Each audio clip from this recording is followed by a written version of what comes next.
Hello to my fellow history lovers and people that think if I learn something new today, it will be a good day. I am author Eileen Schnabel, author of the Kep Westgard Time Travel to the American Revolution series, and I learned something new today that I thought was interesting and wanted to share with you. This is the famous surrender scene after the Battle of Saratoga. Key turning point. I often say if you're going to study one battle, study the Battle of Saratoga. Well, because it changed history, basically, when British General Burgoyne surrenders thousands of his troops, first time ever in British history where they're surrendering an entire army to the rebel forces.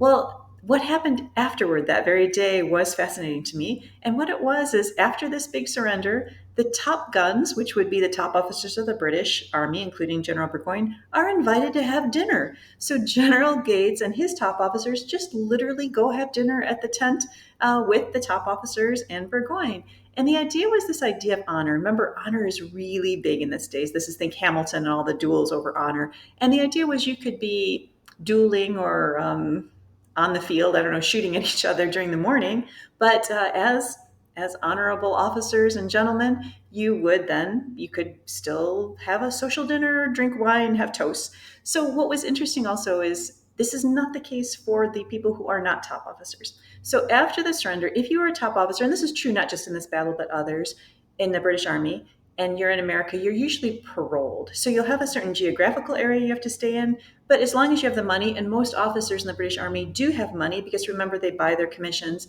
you can actually go and rent a nice place, have good food. And that is true for many of the British officers. In fact, some of them wrote later that it really wasn't that bad to be captured, post capture in the American Army, if this is a big if, you were a top officer. Things are a lot different if you are a foot soldier. So I was curious, were they allowed to go back to camp and like get their stuff? And the answer was no, that once you surrendered, everything in your camp goes to the other side. They were originally part of this surrender deal was they could go back to Boston and then they could sail home. So probably a lot of them had hope like, oh, this isn't so bad, I get to go home.